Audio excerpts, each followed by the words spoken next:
Hello friends, रामनवमीच्या सर्वांना खूप खूप शुभेच्छा। तर आज रामनवमी स्पेशल आपण रामफळाची बासुंदी पाहणार आहोत। त्यासाठी मी इथे एक रामफळ घेतलेलं आहे। हे खूप छान असं पिकलेलं आहे। एक साधारण अर्धा लिटर दुधासाठी मी इथे एक मोठं रामफळ घेतलेलं आहे।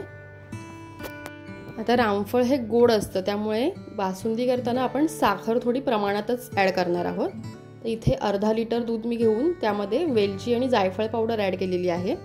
साखर टाकतानाचा व्हिडिओ माझा मिस झाला होता, त्यामुळे मी यामध्ये आवडीनुसार तुमच्या आवडीनुसार तुम्ही कमी जास्त करू शकता। इथे मी काजू, बदाम, पिस्ता असं ड्रायफ्रूट्स देखील ॲड केलेले आहे। आणि बासुंदी जोपर्यंत रेडी होत आहे तोपर्यंत मी इथे रामफळाच्या बिया वेगळ्या करून त्याचा गर काढून घेतलेला आहे। आता ही बासुंदी तुम्ही दोन प्रकारे बनवू शकता। गर आहे तो एका ग्लासमध्ये घेऊन त्यामध्ये आपण जी बासुंदी बनवली आहे ती ॲड करू शकता आणि ते सगळं एकजीव करू शकता, किंवा मग डायरेक्ट गर आणि सगळी बासुंदी आपण मिक्स करू शकतो। तर एवढ्या प्रमाणात तुम्हाला जर खायची नसेल तर तुम्ही अशी थोडी थोडी बनवून खाऊ शकता। आता हे दोन्ही एकजीव करताना थोडासा वेळ लागतो। हे चमच्याच्या सहाय्याने तुम्ही असं छान मिक्स करू शकता। जर तुमच्याकडे हँड मिक्सर असेल तर त्याच्याने देखील तुम्ही मिक्स करू शकता।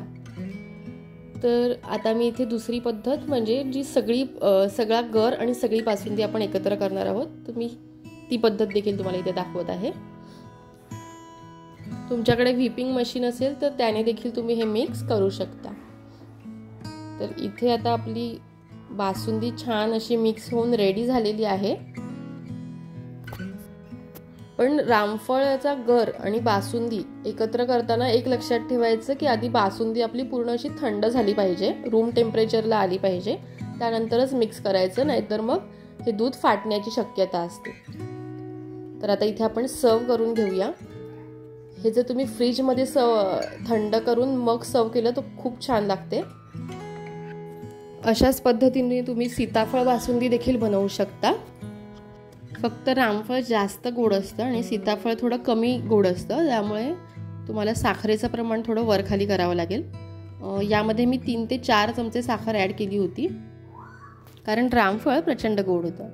तर हे सर्व करताना मी हे वरून थोडेसे काजू बदामचे तुकडे आणि केसरचे 2-3 स्ट्रँड्स ॲड केलेले आहेत।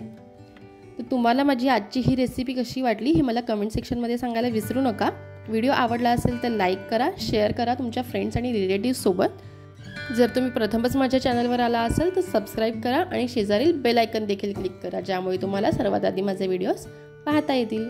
पुन्हा भेटूया अशाच एका नवीन व्हिडिओसह। तोपर्यंत थँक्यू फॉर वॉचिंग।